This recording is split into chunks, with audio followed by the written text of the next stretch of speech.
faut comprendre que le salaire, c'est une solution de court terme. Le salaire doit être fait pour être épargné et investi pour pouvoir avoir des revenus sur le long terme. Quatrième point d'éducation financière, il faut qu'on apprenne à cultiver la mentalité de l'épargne. Celui qui n'épargne pas, qui attend les autres, est en danger parce qu'il ne pourra jamais investir lui-même. Quand vous gagnez, il faut absolument mettre une partie de côté. Comme nos grands-parents faisaient chaque fois qu'on récoltait le maïs, on mettait une partie de côté pour la semence, une partie de côté pour couvrir la période jusqu'à la prochaine récolte. Nous aussi, quand on a, quel que soit le revenu qu'on a, on doit apprendre à mettre une partie de côté. Le cinquième point, c'est qu'il faut apprendre à faire fructifier avec une perspective de long terme. Faire fructifier dans 3 mois, 6 mois, 1 an, c'est bien. Mais faire fructifier en se disant, dans 10 ans, dans 20 ans, voilà ce qu'on peut avoir comme revenu généré par ce que nous sommes en train de faire maintenant comme investissement. C'est une autre façon, une meilleure façon de voir.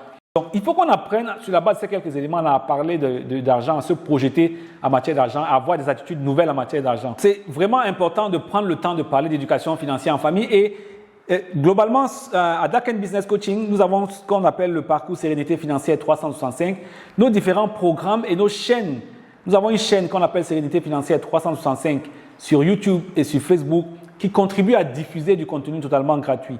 Vous pouvez trouver des ressources là-bas pour pouvoir partager, échanger en famille. Voilà, regardez une vidéo ensemble, discuter, comprenez ce que c'est que le budget familial, comment est-ce qu'on fixe des objectifs financiers. Vous allez retrouver tout cela dans nos chaînes et dans nos différents programmes.